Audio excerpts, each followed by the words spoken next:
I love this cover for Canopy. For I am amazed by the natural world around me. Oh, God, it's so gorgeous. Oh, and look, can you see that? There's like a ghost toucan and a ghost frog. They've become friends in the afterlife.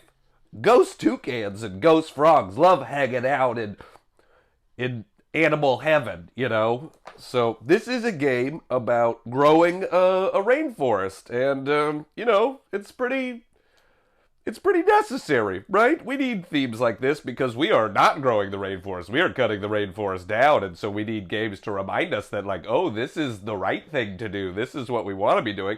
I love that you can grow trees in the game, though, and make it bigger and bigger and bigger. Oh, man. I mean, look at that. Those are awesome.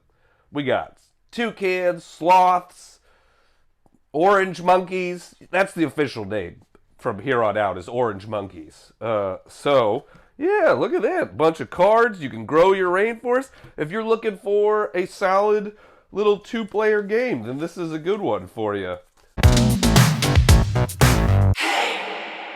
That time you killed me in real life? Real bummer.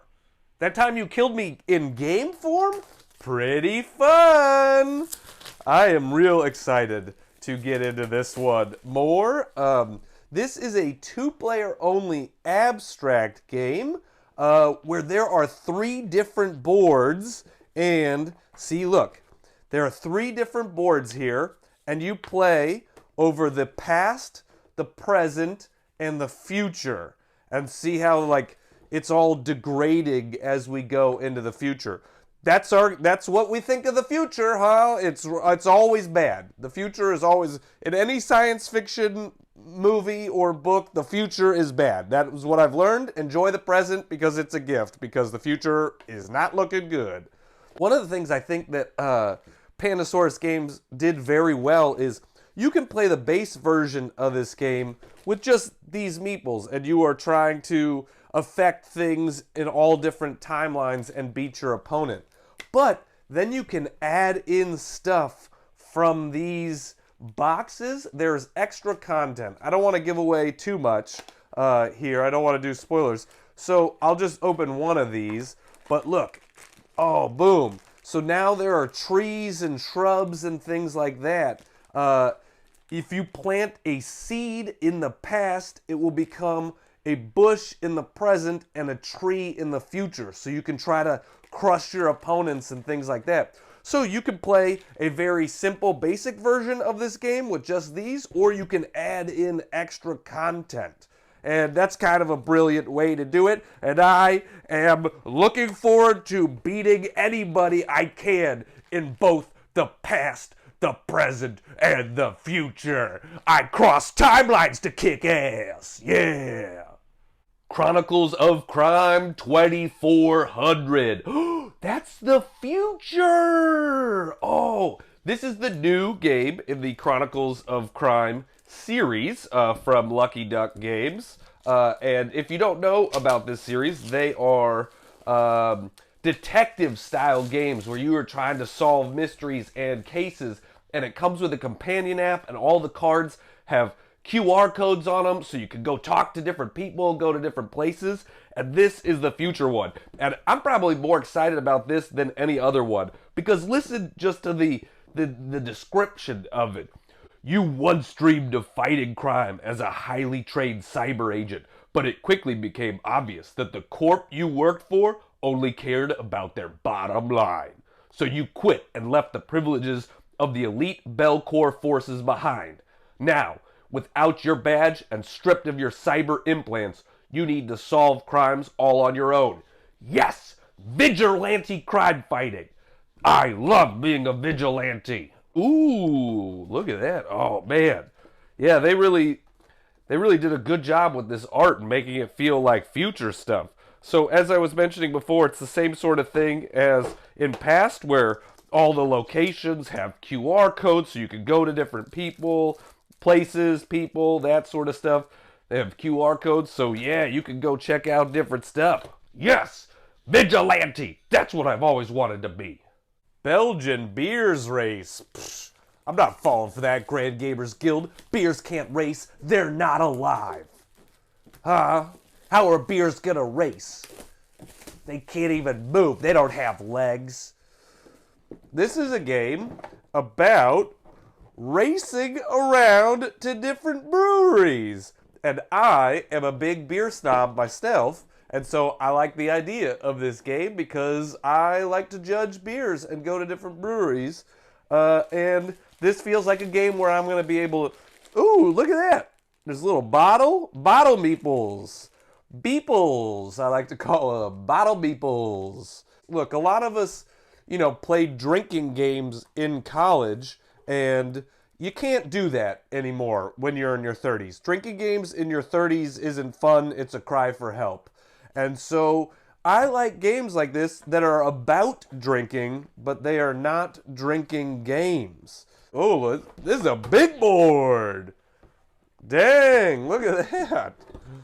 That is one big board. I can't even fit it all on the camera. It's so big. You're just going to have to take my word for it. It keeps going and going. Oh my God, the board's going out of my room. It's extending. It's too big. Well, you're going to need a big table for this, and you're going to need some fancy beers for this. Okay, you cannot play this game while you drink Coors Light, okay? It's not allowed.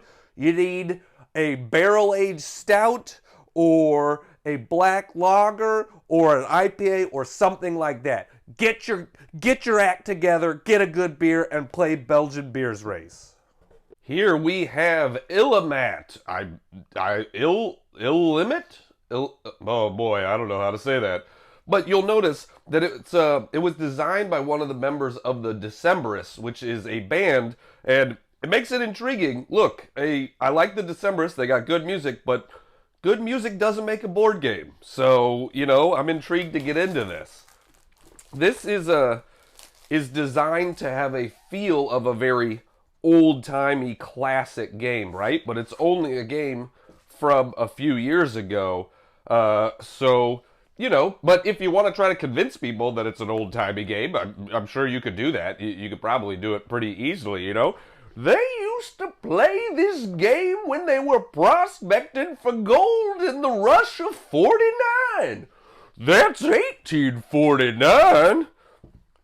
And people would be like, okay, well, this looks like it's from the 1800s. I don't know why you're talking like that, but sure.